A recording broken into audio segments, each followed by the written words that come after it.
Slogan দেন আগে, slogan দেন না। হ্যাঁ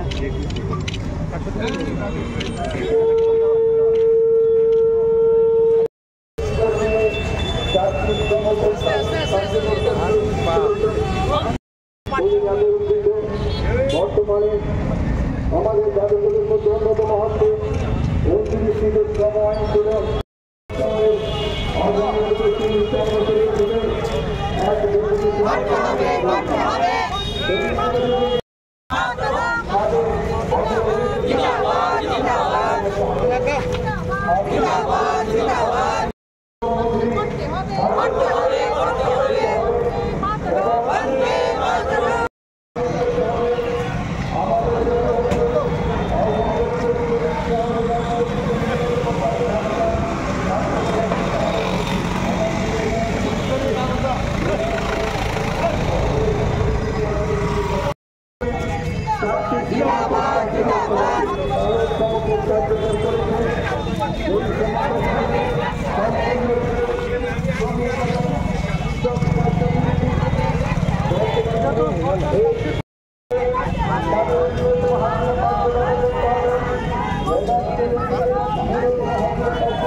আপনাদের সামনে গিয়ে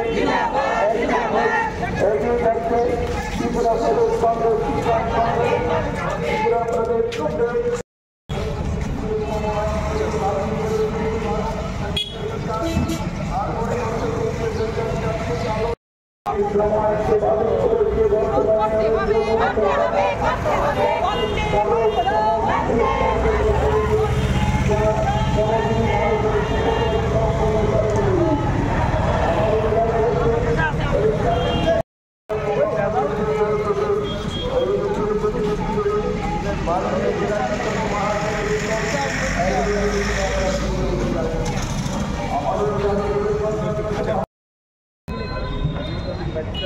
আপনারা সবাই অবগত আছেন যে গত 21শে নভেম্বর থেকে দেশে যা নিয়ে দেশের শ্রমজীবী মানুষ, কৃষিজীবী মানুষ, বেকার, যুব সমাজ সকলেই উদ্বিগ্ন ছিল, প্রতিবাদ মুখর ছিল যে আমাদের দেশের স্বাধীনতার পর থেকে প্রচলিত শ্রমজীবী মানুষের স্বার্থে যে 29টা শ্রম আইন এগুলিকে মোদিজি পরিবর্তন করে প্রধানত কর্পোরেট এবং সাম্প্রদায়িক শক্তি যে গাঁটছড়া এই তাদের স্বার্থে শ্রম কোড, 4টি শ্রম কোড করার যে উদ্যোগ তার বিরোধিতা করে আসছে।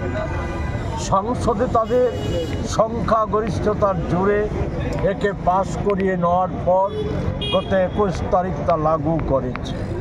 এটা দেশের শ্রমজীবী 90% মানুষকেই এই আইনের আওতার বাইরে রেখে দিয়েছে। আমি খুব সংক্ষেপে যেটা বলতে চাই, এতে যারা ক্ষতিগ্রস্ত হবে শুধু শ্রমজীবী মানুষ না, কৃষিজীবী মানুষ, বেকারদের ভবিষ্যৎ একেবারে ভয়ঙ্কর অনিশ্চয়তা সৃষ্টি হবে। প্রবীণদের ভবিষ্যৎ বলে কিছু থাকবে না। উপরন্তু আপনারা যারা সংবাদ মাধ্যমের সাথে আছেন, আপনাদের জন্য এই আইনে যেটা করা হয়েছে সেটা হচ্ছে 1955 ইংরেজি এবং 58 ইংরেজিতে সাংবাদিকদের স্বার্থ রক্ষা এবং সংবাদপত্রের স্বাধীনতা, মত প্রকাশের স্বাধীনতায় যে আইন লাগু করা হয়েছিল সেই আইনকে পরিবর্তন করে এটা সম্পূর্ণভাবে সরকার, কর্পোরেট জগৎ এবং বড় বড় মিডিয়া হাউসদের মালিকদের হাতে আর বিজ্ঞাপনদাতাদের হাতে তুলে দিয়েছে। এতে সাংবাদিকদের যে ন্যূনতম নিরাপত্তা এটাও বিঘ্নিত হবে।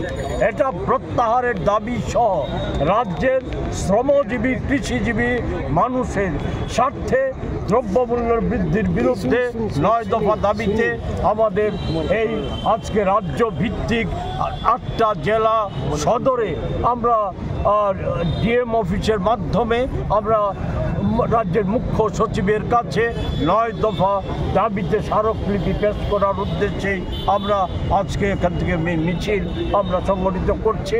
এখান থেকে আমরা ডিএম অফিসে যাব, সেখানে আমাদের এক প্রতিনিধি দল সেই দাবি সনদ তুলে দেবে। দেওয়ার পর আমরা বিশদে এই যে সামগ্রিক বিষয়টার উপর আমরা সেখানে একটা সংক্ষিপ্ত সভা করার চেষ্টা করব।